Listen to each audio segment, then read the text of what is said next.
Hey guys, I'm Sam Butler, sports editor at the Auburn Plainsman, joined by Evan McCullers, assistant sports editor, and we're shooting live here in Death Valley in Baton Rouge, Louisiana, where Auburn just got stomped, 45-21 by LSU.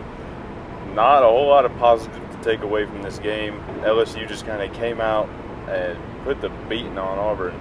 Leonard Fournette rushed for over 200 yards and less than 20 carries and 3 touchdowns. He had one run that's going to be on every highlight tape in America for the next year at least. Trey Matthews tried to tackle him or something and jumped over him. I don't even know what happened there. And then he trucked Blake Countess to get in the end zone. And here in Baton Rouge, everybody went crazy. Evan, was there anything good to take away from this game? Kevin Phillips really emerged as a star for punter. Auburn today. MVP. Auburn's punter, 6 punts, over a 50-yard per punt average. So Kevin Phillips definitely got to be looking out for this year. Yep. And if the offense keeps performing like they did today, we're going to be seeing a lot of it. Yes, we are. Because they were atrocious, to put it simply. 260 yards of total offense, the lowest output of Gus Malzahn's tenure at Auburn. And, you know, Jeremy Johnson, we've beat him up these first 2 weeks. You know, he had the 5 interceptions coming into this game, 3 against Louisville, 2 against Jacksonville State. Had another one, I believe it was in the first quarter today, in the first half. I believe LSU went down and scored off of that turnover. Had another one at the end of the second quarter that he threw right into the arms of an LSU defender who would have run into the end zone with it, but he was thinking about running into the end zone with it before he caught it. So should be 7.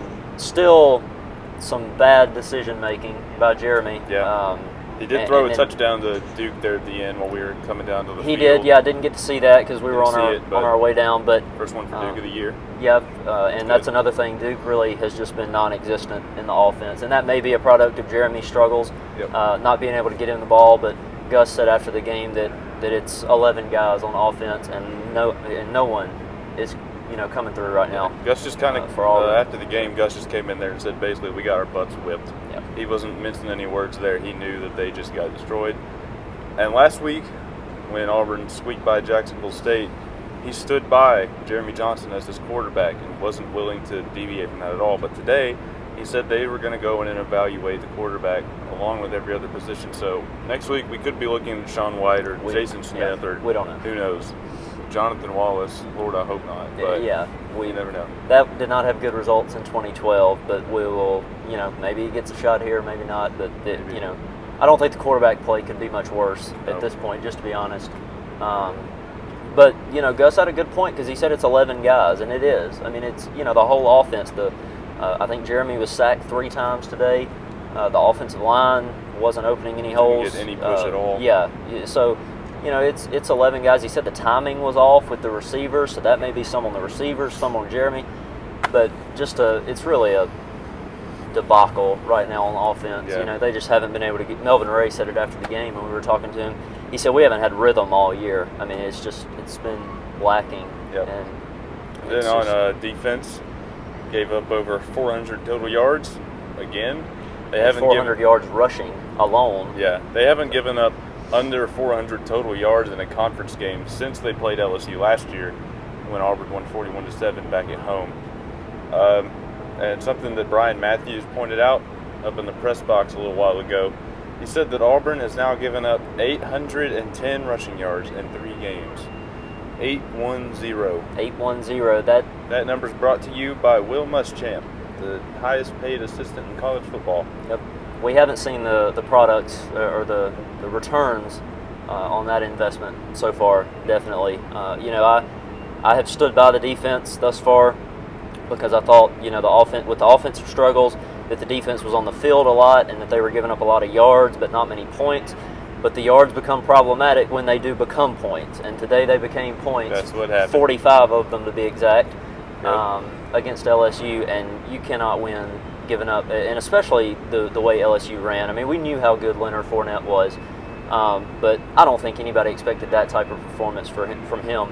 You mentioned that run he had down his touchdown run. I believe that was 40 yards, and he broke a tackle from pretty much everyone in the Auburn secondary on that run. But also the first play from scrimmage of the game, he took it 71 yards and set up LSU's first score and really set the tone right there off the bat. Yep. So, Auburn's just They couldn't run the ball. They couldn't defend the run, and defensively. And we mentioned it before the game that, you know, if we were LSU, we would just give it to Fournette until they could stop it, and that's pretty much what they did. We openly questioned a few times up there why they were even throwing the ball. Yeah, they really threw had for no reason to. 70-something yards today. Yeah. But it was all rushing. It was 411, I believe, yards rushing. Like somewhere over Auburn 400. did miss Carl Lawson, who missed the game, didn't even travel with the team with his hip injury. Gus said that decision came later this week. Then they'll reevaluate next week. Hopefully he'll be able to come back against Mississippi State next week. That Mississippi State team came within a field goal of beating this LSU team. And if they didn't get backed up on that penalty yard before they were about to kick it, they might have made that field goal and won. Never know. So Auburn's got another tough test against a really good team next week. Dak Prescott's going to come in there, show him what he's got, maybe shoot himself back in that Heisman conversation, which, by all accounts, Leonard Fournette's leading right now, as he should be. Well, that's really everything that we've got to say about this game. I guess tune in next week after the Mississippi State game back home in Jordan Hare Stadium. Until next time, I'm Sam. That's Evan. We'll see you.